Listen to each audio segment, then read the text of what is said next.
Hello सांग मैंने पुणी थे मु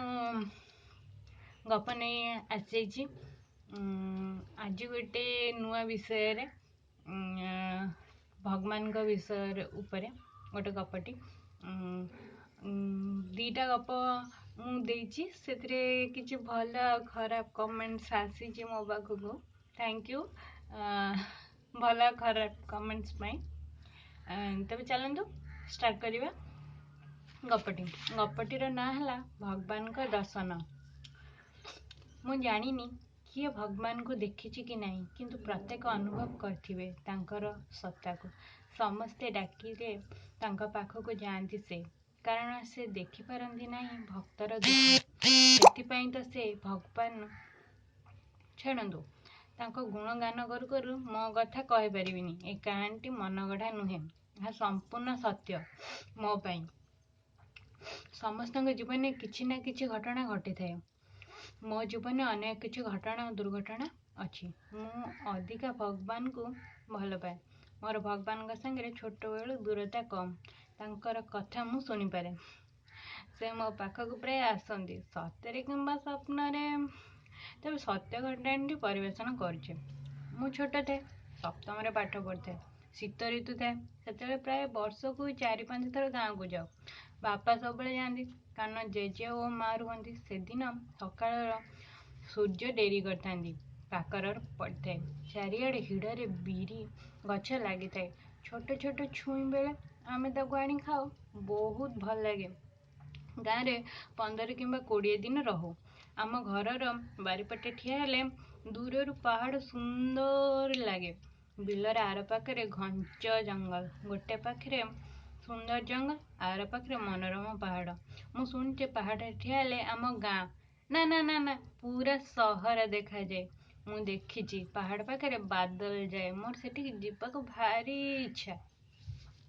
मु बो को कहे मत से नहीं जा बो कहे हाँ हाँ जीवा जीवा मु कहे ए बिल पार हो जा हारी से हसे से बिल पार हो जा कहीं रास्त गाड़ी रे जा हठात दिन इच्छा है बहुत सब कहूँ जीवाक कि केवे भी नौनी दिने जीवाक भारी इच्छा है मु कहली कहीं ननेले ना मुझेमी जीवी माने जीवी तापर घरे खाई बो को कहली मु बुलिकी आसची बापा और जेजे घरे नथिले भाई छोट छोट बो कहला बिल आड़ को दूर को जीवनी मु भाविली बो तो किसी कहनी बो केमती जानला जो बिल आड़ को जीवी मो पड़ोशी बुली आसी बोली कही चलीगली से कहला हो मु जल्दी बिल दौड़ दौड़ दौड़ दौड़ दौड़ गली जल्दी जीवी आ जल्दी जल्दी आसी बो जापर भी पार्टी भी करनी किसी एमती कहीकि किसी बीरी छुई भी नहीं जाए बाटर खाई खाई कर जीवी आमती अनेक बाट चली चली आम गाँ देखा जाऊनी मुझे डरी जाइए भाविली मुझे आग को चल एमती आग को चलता जापरि कौन हम कौन ना हठात लगे जमती मत कहीं फॉलो कर सबड़े खाँ खाँ देखला आसिक बुलिकी चाहू थाए आग को किसी बाट चल थाए पर मत भारी जोर से डर लगला बो कथा मन पड़ा कई जदि मत नहीं जाए तो मु कौन करी मु देखिपारि सेठी गोटे नदी बोही जाते सेठू पानी पीली बसले तापर कांद लगला बोले कौन करी पुणी ठाकुर को डाकू थे जड़े लोक आसी पचारा कहीं कांदुचु मुझे डरीगली यदि सत कहि मारिदबनी तो से मिछ कहली मो बापा ये अच्छा जे मु डरुची कि कौन जानीपारी आम गाँव लोक बोली परिचय देला ना जगह घर भी कहले मुझे विश्वास कली सत कहली से मत गाँ रास्तार छाड़ी बिल काम अच्छी कही चलीगले मुझे धन्यवाद देवा पछुक अनेला बेलू कहीं ना प्रथम भूत भाई डरीगले तापर क्यों आड़े जाइए बोली मन को मन बुझाऊे बापा माँ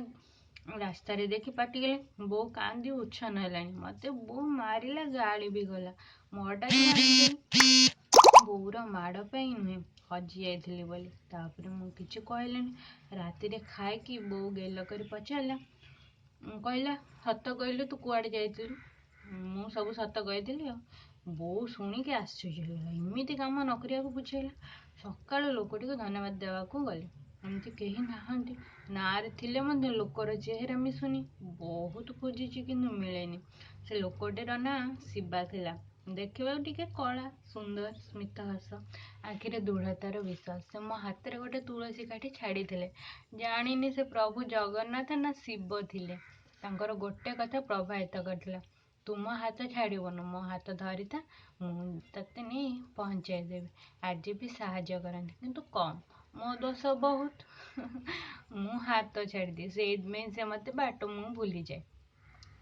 ସେ ମନୁଷ୍ୟକୁ ପ୍ରତି ମୁହୂର୍ତ୍ତରେ କରନ୍ତି ସାହାଯ୍ୟ। ସମସ୍ତେ ତାଙ୍କୁ ସତ୍ତା ଅନୁଭବ କରନ୍ତି। ତାଙ୍କ ଆଶ୍ରାରେ ଏ ଜୀବନ ମଣ୍ଡଳ ପରିଚାଳିତ। ଆପଣଙ୍କୁ ଯିଏ ସାହାଯ୍ୟ କରନ୍ତି ବିପଦରେ, ସେ ହିଁ ଭଗବାନଙ୍କ ପ୍ରେରିତ ଦୂତ। ତାଙ୍କୁ ଧନ୍ୟବାଦ ଦେବେ ନିଶ୍ଚିନ୍ତ। ମୋ ପରି ଜମା ହତଭାଗା ହେବେନି। ମୋ ଗପଟି ଏତିକିରେ ମୁଁ ଶେଷ କରୁଛି।